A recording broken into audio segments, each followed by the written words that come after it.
Hello good evening everyone. तो अपन पढ़ रहे हैं लाभ हानि प्रॉफिट और लॉस। और अपन ने पिछली क्लास में 15 क्वेश्चन किए थे। आज करते हैं क्वेश्चन नंबर 16। तो 16वां क्वेश्चन है, राघव ने 20 लीटर दूध 15 रुपए प्रति लीटर की दर से, राघव ने 20 लीटर दूध खरीदा है वो 15 रुपए प्रति लीटर के हिसाब से, और 12 रुपए प्रति लीटर की दर से 60 लीटर दूध खरीदा है। 60 लीटर दूध कितना? 12 रुपए प्रति लीटर की दर से खरीदा है। ये दूध खरीदने के बाद में दोनों को 30 लीटर पानी में मिला दिया। ये पूरा दूध को वो 30 लीटर पानी में मिलाया, ठीक है, मतलब पानी मिक्स किया है। उसके बाद में फिर उसे लगभग किस भाव से बेचे कि उसे 20% का लाभ हो, है ना। अभी वो उसको किस रेट दर पर बेचे ताकि लाभ का प्रतिशत उसका कितना हो? 20% हो। ये क्वेश्चन है, ठीक है।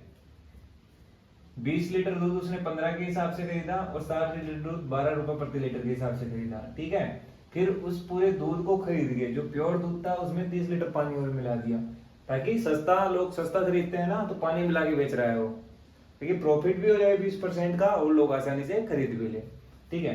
तो करना क्या है इसमें, देखो 20 लीटर उसने 15 रुपए के भाव से खरीदा, तो 20 इंटू 15, है ना। 15 को 20 से गुणा किया तो कितना आ गया? 15 30, 300 रुपए का दूध तो ये खरीद लिया उसने, ठीक है। और 60 लीटर 12 के हिसाब से खरीदा है, तो 60 इंटू 12, 720, 12 जी की 72, 720 रुपए का उसने ये दूध खरीद लिया है।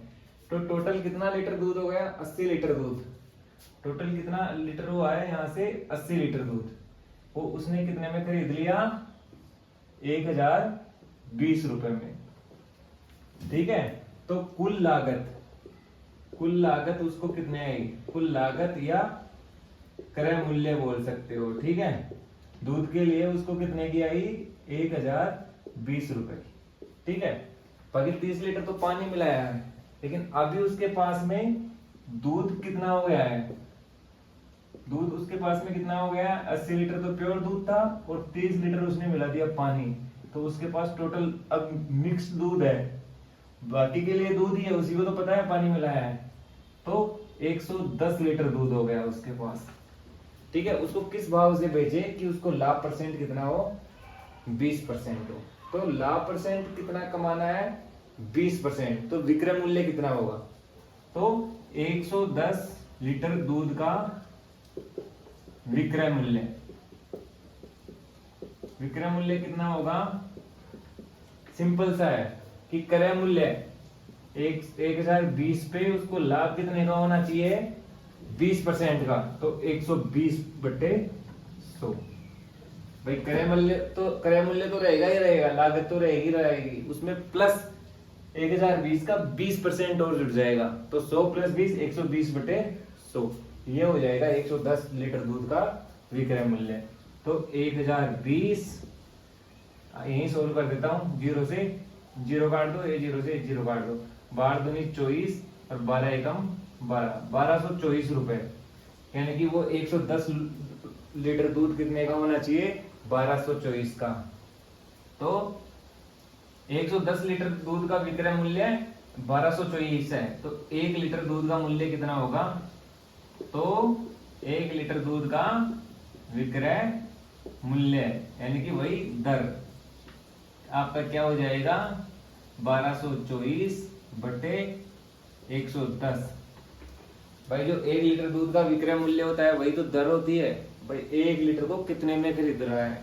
यहाँ 1 लीटर को 15 में खरीद रहा था, तो यहाँ दूध की दर क्या थी? 15, यहाँ 12, तो यहाँ 1 लीटर दूध का मूल्य कितना हो जाएगा? विक्रय मूल्य में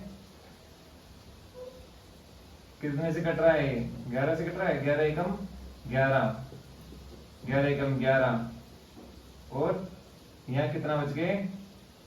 14, तो 11 एकम 11, 11 एकम 11, 11 एकम 11, तो एक बचा 12, 11 एकम 11, फिर एक बचा 14, तो 11 एकम 11, फिर 3 30, 11 दूनी 22, है ना।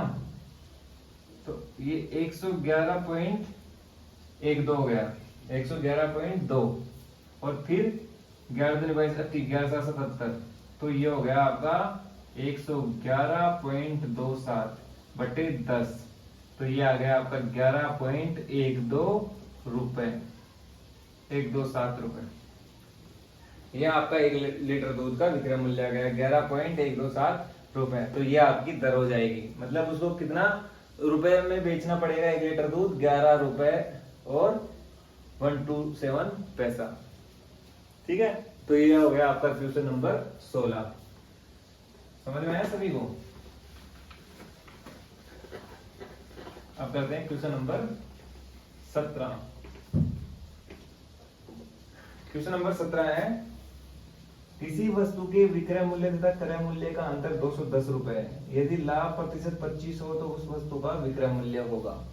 ठीक है, किसी वस्तु के विक्रय मूल्य तथा क्रय मूल्य का अंतर, विक्रय मूल्य और क्रय मूल्य का अंतर कितना है 210, और अगर लाभ प्रतिशत आपको दे रखा है कितना है 25, तो विक्रय मूल्य क्या होगा। बड़ा आसान क्वेश्चन है।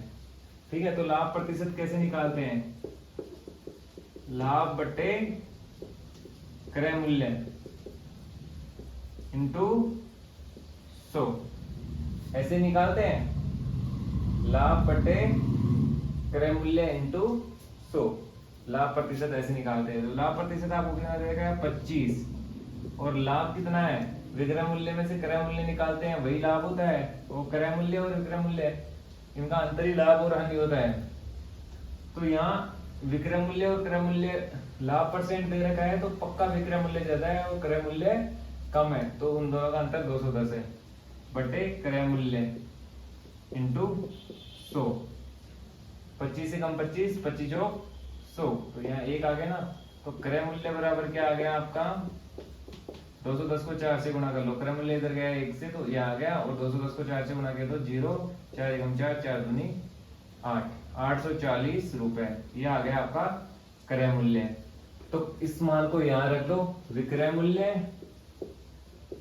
माइनस क्रय मूल्य कितना है 840 बराबर 210, तो आपका विक्रय मूल्य कितना आ गया है 840 प्लस 210, तो 8 तो 10, 1050 रुपए। देख लो, जो वस्तु अपन ने 840 में खरीदी थी वो 1050 में बेच दी, तो कितने का फायदा हो गया अपन को 210 का, तो 210 का लाभ हो गया है। मतलब उत्तर की जांच अपन ने कर ली है। ये क्वेश्चन नंबर 17 हो गया। अब करते हैं क्वेश्चन नंबर 18।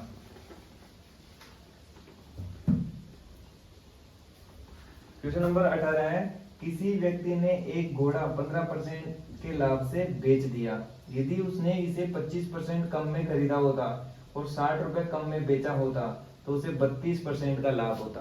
ठीक है, किसी व्यक्ति ने एक घोड़ा 15% के लाभ से बेच दिया, घोड़ा 15% लाभ से बेच दिया। ठीक है, ये पहला स्टेटमेंट है। दूसरा क्या स्टेटमेंट बोल रहा है कि यह व्यक्ति उस घोड़े को 25% कम में खरीदता, 25% कम में खरीदता। ठीक है, और क्या बोल रहा है आगे, 60 रुपए कम में बेचा जाता, 60 रुपए कम में बेचा होता, तो लाभ कितना होता उसको 32% होता। तो आगे क्या पूछ रहा है, घोड़े का क्रय मूल्य, घोड़े का वास्तविक क्रय मूल्य कितना था। ठीक है, ये तो कंडीशन बता रहा है, अगर वो उसको 25% कम में खरीदता और 60 रुपए कम में बेचा होता तो भी लाभ उसको 32% का हो जाता। भाई कम में खरीदेगा और 60 रुपए कम में भी बेचेगा तो फायदा तो होगा ही, 25% कम में खरीद रहा है। लेकिन घोड़ा तो उसने जो वास्तविक क्रय मूल्य पे खरीदा उससे उसने 15% लाभ पे बेचा था। ठीक है, तो देख लेते हैं। माना घोड़े का क्रय मूल्य क्या है, x है, ठीक है। तब विक्रय मूल्य, विक्रय मूल्य क्या होगा, कितने परसेंट का लाभ हुआ है, 15 का, तो ये हो गया x इंटू 115/100, ये आपका हो गया विक्रय मूल्य, ठीक है। अब इसमें ये कंडीशन अप्लाई करें, अगर 25% कम में खरीदता तो घोड़े का क्रय मूल्य कितना होता, x इंटू 75/100, इतना ही होता। x का 75% ही होता, पूरा 100% नहीं होता। कम में खरीदा 25% कम में खरीदा तो x माइनस x का 25/100, तो 100 में से 25 गए तो 75, x का 75/100, ये उसका क्या होता, घोड़े का क्रय मूल्य होता। और 60 रुपए कम में बेचा होता, ठीक है, 60 रुपए कम में बेचा होता। अभी कितने में बेचा है, इतने में। अगर पहले कितने में बेचा होता, 115/100 माइनस 60 रुपए कम में बेचा होता, तो ये विक्रय मूल्य से उसको कितने का लाभ हो जाता, 32% का लाभ हो जाता। मतलब इस क्रय मूल्य पे कितने परसेंट का, 32% का लाभ होता। तो इस क्रय मूल्य से विक्रय मूल्य कितना आता है उसका, 132/100। और ऐसे में वो विक्रय मूल्य क्या बता रहा है कि इस विक्रय मूल्य से 60 रुपए कम में बेचा होता, इस विक्रय मूल्य से 60 रुपए कम में बेचा होता। अगर ये विक्रय मूल्य होता तो ये विक्रय मूल्य के बराबर होता, क्या होता, पहले वाले क्रय मूल्य का 32% लाभ होता। तो ये तो क्रय मूल्य होता, क्योंकि 25% का क्रय मूल्य है, और 32% लाभ, तो ये मिलाने से क्या हो जाएगा, ये भी विक्रय मूल्य आ जाएगा। या जो अब विक्रय मूल्य है उससे 60 में कम में बेचा होता तो 32% का लाभ होता। ये दोनों क्या हो जाएंगे, बराबर हो जाएंगे। इसको सोल्व कर लेना, x का मान आ जाएगा, वो आपका क्या हो जाएगा, घोड़े का क्रय मूल्य हो जाएगा, ठीक है।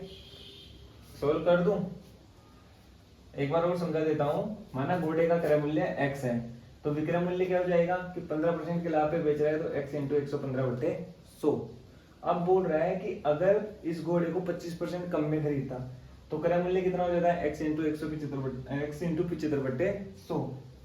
100 में से 25% कम में खरीद रहा है ना, तो 75/100। अब और 60 रुपए कम में बेचा होता, इसमें तो बेच रहा है x इंटू 115/100 में, लेकिन अगर 60 रुपए कम में x इंटू 115/100 माइनस 60 में बेचा होगा, तो ये विक्रय मूल्य कैसे मिल जाएगा, पहले वाले क्रय मूल्य से 32% का फायदा हो जाएगा। पहले वाले क्रय मूल्य का 32% का लाभ हो गया, तो ये वाला क्रय मूल्य आ जाएगा, ठीक है। अगर पहले वाला क्रय मूल्य से 25% कम में खरीदता और विक्रय मूल्य से 60 रुपए कम में बेचता, तो उसको कितने का फायदा हो जाता, 32% का फायदा हो जाता है। ये स्टेटमेंट है। 25 × 75, 25 × 100, ठीक है। 4 एकम 4, 4 तिया 12, 4 तिया 12, 33 एकम 33, 33 से नहीं घटेगा ये, अभी देखो यहाँ 33 आ गया ना, और यहाँ है 100, ठीक है। तो इधर हो गया 33 99, 99/100, तो ये हो गया 99/100 x बराबर 115/100 x माइनस 60। 60 इधर पे तो 99 उधर ले लो, तो 60 x ले लो कॉमन, 115/100 इधर है पहले से, और 99/100 और आ गए, ठीक है। तो 60 ऐसे की ऐसे, और x इंटू 115 में से 99 गए तो 15 में से 9 गया तो 6, और 10 में से 9 गए तो 1, 16/100, ठीक है। 4 चौक 16, 25 चौक 100, ठीक है। तो ये हो गए 4/25, 4 एकम 4, 15 चौक 60, तो x बराबर आ गया 15 इंटू 25, तो 15 5 75, 7 हासिल, 15 30, और 7 37, 375 रुपए का। तो वो घोड़े का रेट हो गया 375, ऑप्शन सी, ठीक है। आसान था। तो अब करते हैं क्वेश्चन नंबर 19।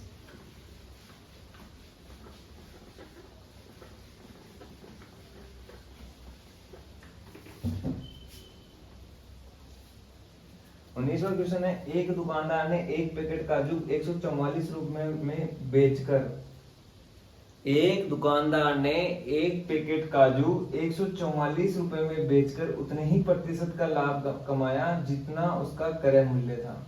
वस्तु को बेचने में कितना लाभ हुआ। ठीक है, ये 19वां क्वेश्चन है। तो एक पैकेट काजू उसने 144 रुपए में बेचा है, तो विक्रय मूल्य उसका है 144 रुपए। ठीक है, उसने उतना ही लाभ कमाया है जितना उसका क्रय मूल्य था, उतना ही प्रतिशत लाभ कमाया। तो माना क्रय मूल्य कितना है x रुपए, तो उसने उतना ही लाभ प्रतिशत कमाया जितना उसका क्रय मूल्य है। तो लाभ प्रतिशत कितना हो गया x प्रतिशत। ठीक है, तो आगे पूछ रहा है वस्तु को बेचने में कितना लाभ हुआ, कितने रुपए का लाभ हुआ। x% लाभ हुआ है, लेकिन कितने रुपए का लाभ हुआ है वो अपन को बताना है। तो देखो लाभ परसेंट अपन कैसे निकालते हैं, लाभ बटे क्रय मूल्य इंटू 100। लाभ परसेंट कितना दे रखा है x, लाभ अपन को पता नहीं है, अभी नहीं पता है, मैं बताता हूं। तो क्रय मूल्य कितना है x और इंटू 100। ठीक है, तो लाभ की जगह अपन क्या लिख सकते हैं, विक्रय मूल्य माइनस क्रय मूल्य। तो x से गुणा हुआ तो x स्क्वायर बराबर विक्रय मूल्य माइनस क्रय मूल्य। विक्रय मूल्य कितना दे रखा है 144 माइनस क्रय मूल्य कितना है x इंटू 100। ठीक है, तो ये हो गया आपका x स्क्वायर माइनस x को 100 से गुणा किया तो माइनस के 100x, इधर आए तो प्लस के 100x, और 100 को 144 से गुणा किया तो 14,400, इधर प्लस के, इधर आए तो माइनस के 14,400 बराबर 0। ये आ गया है x में द्विघात समीकरण। अब इसको आप कैसे भी सोल्व कर सकते हैं, या तो गुणनखंड विधि से सोल्व कर लो या श्रीधराचार्य सूत्र से सोल्व कर लो। गुणनखंड विधि से करता हूं, एक्स स्क्वायर प्लस के 180 से नहीं बनेंगे, 100x के ऐसे टुकड़े करने हैं तो जोड़ने से तो 100x आए और गुणा करने से आए 14,400। तो 180 x माइनस 80x, 144 और 2 जीरो ऐसे माइनस का आ जाएगा, 180 में से 80 गए तो 100 माइनस 144 0 बराबर 0।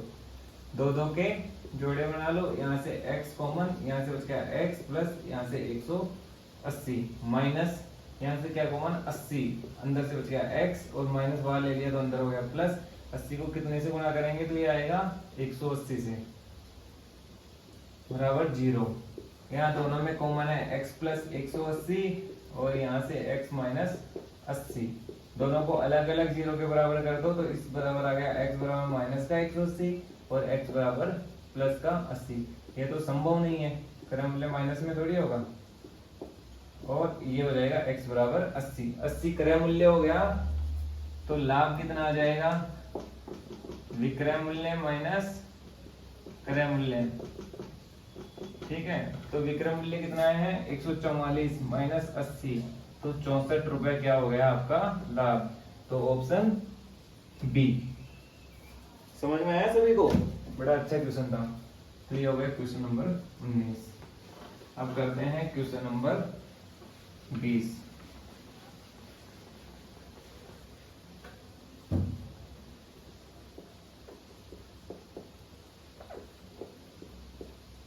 क्वेश्चन नंबर 20 है, एक व्यापारी क्रय मूल्य के बराबर प्रतिशत लाभ पर एक वस्तु को 56 रुपए में बेचता है ना। वस्तु को कितने में बेच रहे हैं 56 रुपए में बेच रहे हैं। ठीक है, और क्या बोल रहे हैं क्रय मूल्य के बराबर प्रतिशत लाभ पर।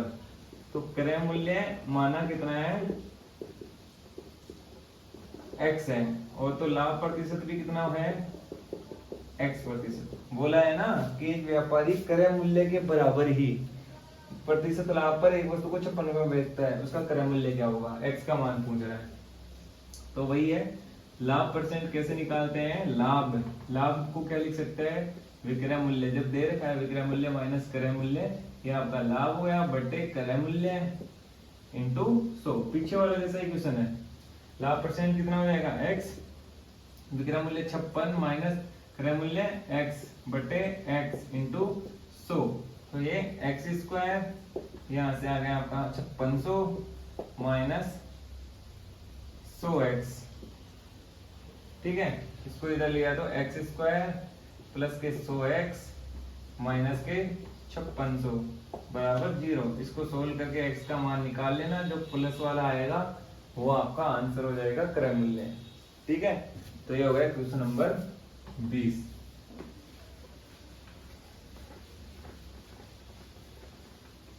अब है क्वेश्चन नंबर 21। 21वां क्वेश्चन बोल रहा है किसी वस्तु को 96 रुपए में बेचने पर उतना ही लाभ परसेंट होता है जितना उसका क्रय मूल्य हो। तो वस्तु का क्रय मूल्य, सेम क्वेश्चन है। अब की बार विक्रय मूल्य कितना दे दिया है, 96 रुपए, और लाभ परसेंट उतना ही है जितना उसका क्रय मूल्य है।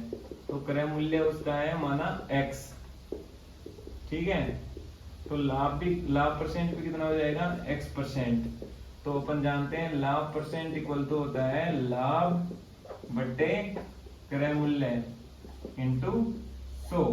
तो लाभ परसेंट दे रखा है x, लाभ होता है विक्रय मूल्य माइनस क्रय मूल्य बटे क्रय मूल्य इंटू 100। तो ये आपका हो गया x स्क्वायर प्लस के 100x और माइनस के 9600 बराबर 0। इसको सोल्व कर लो, x का जो पॉजिटिव मान आएगा वो आपका हो जाएगा क्रय मूल्य। तो ये हो गया आपका क्वेश्चन नंबर 21। अब करते हैं क्वेश्चन नंबर 22। आसान है, 2-4 क्वेश्चन करोगे एक तरीके तो अपने आप आपको समझ में आ जाएगा। 22वां क्वेश्चन है, अब हानि पर है। किसी वस्तु को 21 रुपए में बेचने से एक आदमी को क्रय मूल्य के बराबर प्रतिशत हानि हुई है। तो वस्तु का क्रय मूल्य क्या था, कितने रुपए में बेचा है, विक्रय मूल्य है 21 रुपए में, तो माना क्रय मूल्य कितना है x रुपए, और उसको हानि हुई है क्रय मूल्य के बराबर, तो हानि हो गई x%।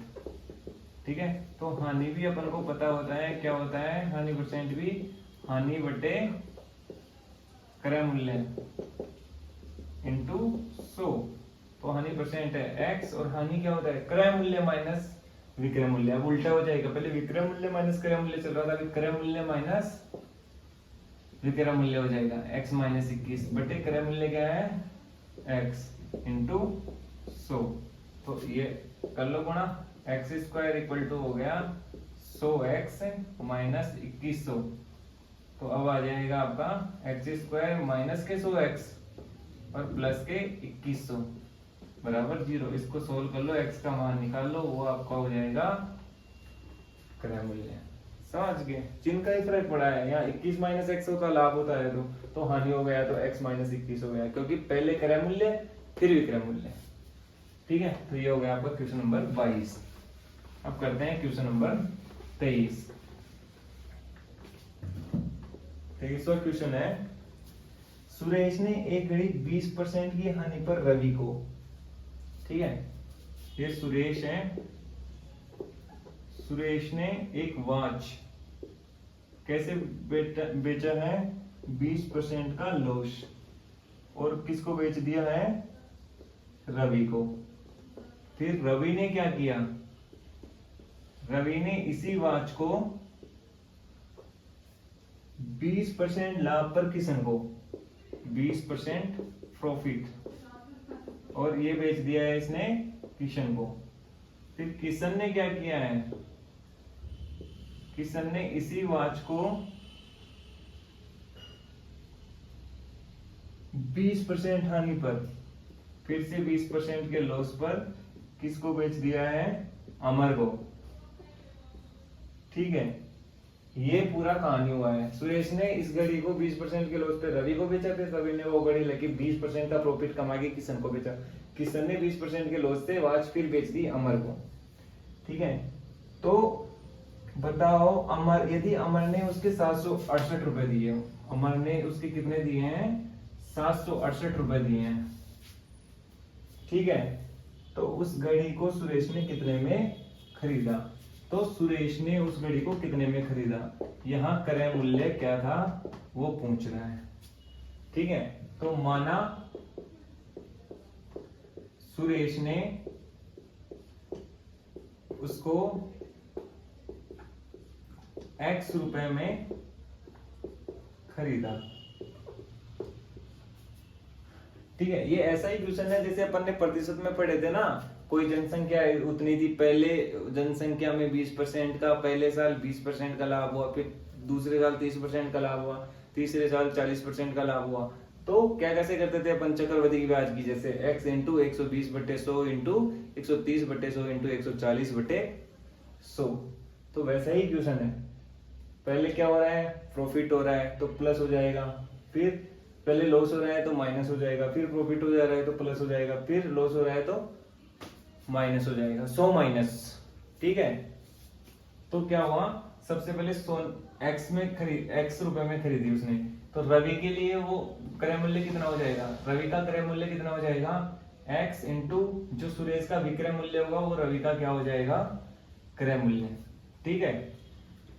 ऐसे ही आपको बता देता हूं एक बार, तो रवि का क्रय मूल्य कितना हो जाएगा, x इंटू 20% का लॉस का के बचा है तो 80/100, ठीक है। ये रवि का क्या हो जाएगा, क्रय मूल्य, और सुरेश के लिए क्या हो गया, वो विक्रय मूल्य। अब रवि के लिए क्रय मूल्य था x इंटू 80/100, ठीक है।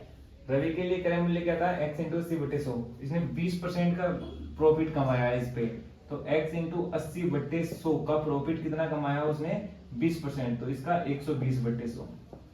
ये किशन के लिए क्या हो जाएगा, क्रय मूल्य, किशन के लिए क्रय मूल्य कितना हो गया, 80/100 इंटू 120/100, लेकिन 20% का ये इसका क्रय मूल्य था किशन का, लेकिन किशन ने 20% का लॉस का के भेजा, तो x इंटू 80/100 इंटू 120/100, और फिर इसने लॉस का है 20% का, तो 80/100। ये इसके लिए तो क्या हो गया, विक्रय मूल्य, लेकिन अमर के लिए क्या हो गया, क्रय मूल्य। तो x इंटू 80/100 इंटू 120/100 इंटू 80/100, जो अमर के लिए क्रय मूल्य है वो कितना था, 768। इसको सोल्व कर लो, x का जो मान आएगा उसी में घड़ी खरीदी। तो सीधा सीधा अपन क्या कर सकते हैं, x सबसे पहले क्या हुआ, 20% का हानि, तो 80/100, 1 प्लस r/100, तो इसकी जब 1 प्लस माइनस r/100, प्लस कब करेंगे जब प्रॉफिट होगा, माइनस कब करेंगे जब लॉस होगा, ठीक है। तो 80/100, फिर 20% का लाभ तो 120/100, फिर 20% के तो 80/100, तो ये फाइनल रेट ये हो जाएगी लास्ट में 768 के बराबर, ठीक है। तो इसको सोल्व करोगे तो आपके पास x का मान आ जाएगा, वही क्रय मूल्य होगा। तो ये हो गया क्वेश्चन नंबर 23। अब करते हैं क्वेश्चन नंबर 24।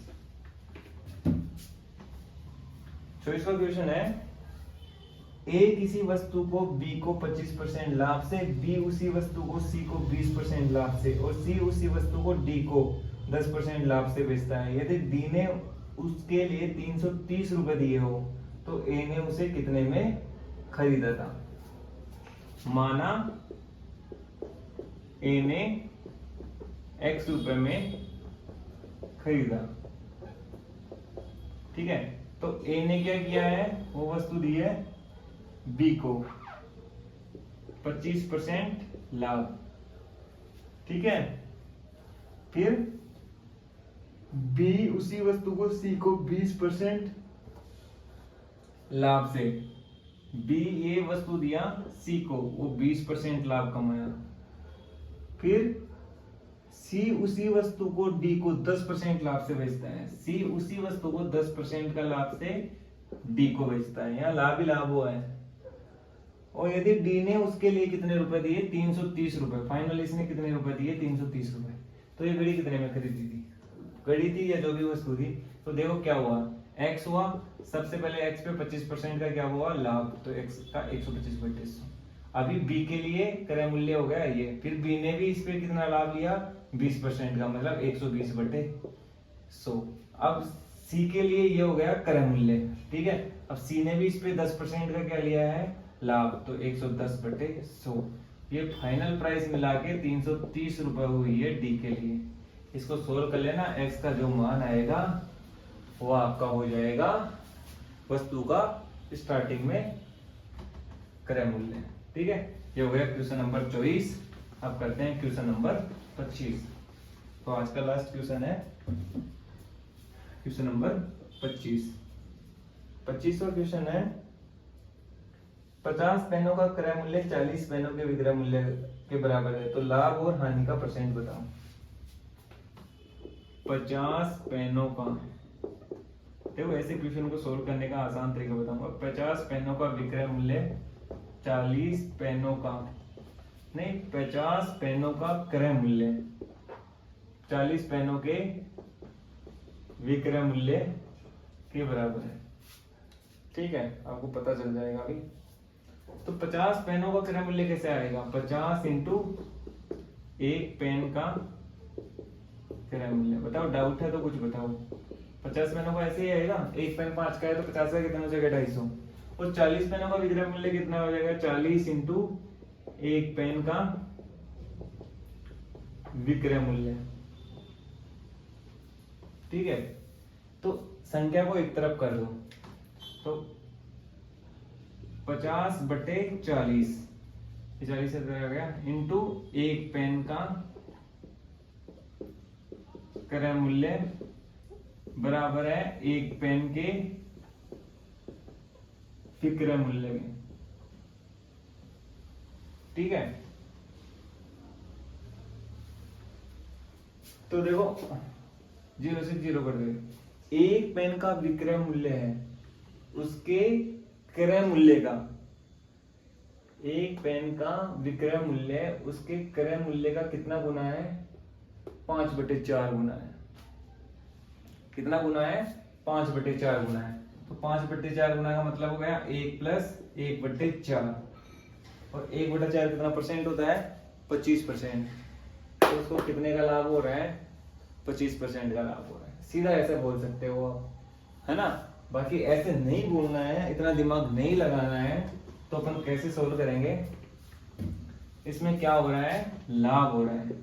लाभ क्यों हो रहा है, क्योंकि विक्रय मूल्य क्रय मूल्य से ज्यादा है। क्रय मूल्य का 5/4 गुना है। अगर 2/3 होता तो क्रय मूल्य ज्यादा होता और विक्रय मूल्य कम होता, लेकिन 5 ऊपर ज्यादा है नीचे कम है, तो मतलब ये 1 गुने से ज्यादा है। 5/4 कितना हो गया आपका, 4 एकम 4 और बच गया 1 10, 1.25 गुना, ठीक है।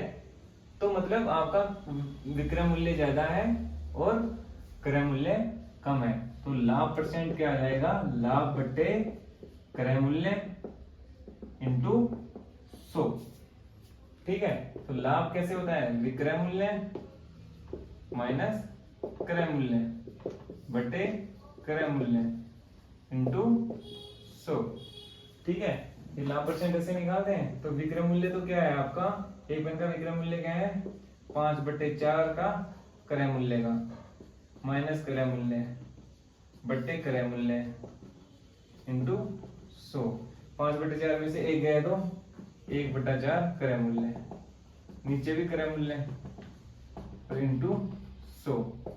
क्रय मूल्य से क्रय मूल्य कटेगा, 4 एकम 4, 25 जोग 100, तो आंसर आ गया 25%। ये चीज मैं बताया था 5/4 है। अगर विक्रय मूल्य क्रय मूल्य का कितना है, 5/4, मतलब 1 + 1/4 है। पहले इतना था क्रय मूल्य और उसका 1/4 और बढ़ जाने पे विक्रय मूल्य मिला। तो अपन क्रय मूल्य से अपन को ज्यादा क्रय मूल्य का कितना परसेंट, 1/4 भाग और मिला है। तो 1/4 भाग का मतलब कितना होता है, 100 से गुणा कर दो, 25%। यह है आपकी साधारण भिन्न, और इसको क्या बनाया अपन ने, प्रतिशत भिन्न, 100 से गुणा करके, ठीक है। तो 25% आपको क्या हो रहा है इसमें लाभ। आपने परसेंटेज अगर अच्छे से पढ़ी है, पीछे जाइए और परसेंटेज के वीडियोस देखिए, तो आपको लाभ और हानि भी इतना आसान लगेगा कि इसकी कोई भी क्वेश्चन आप बिल्कुल अच्छे से कर सकते हैं। तो अपने क्लासमेट्स को भी बोलिए चैनल को सब्सक्राइब करने के लिए, और सभी वीडियोस अच्छे से देखिए। आपको सभी टॉपिक टॉपिक बहुत अच्छे से समझ में आएंगे, एक दूसरे से थोड़े रिलेटेड है टॉपिक। तो आप अगर लाभ हानि अच्छे से सीखना चाहते हैं तो आप परसेंटेज को भी अच्छे से पढ़िए, या पीछे जाके थोड़ा टाइम निकाल के परसेंटेज के वीडियो भी देखिए, सो दैट आपके लिए लाभ हानि भी बहुत आसान टॉपिक हो जाए। धन्यवाद।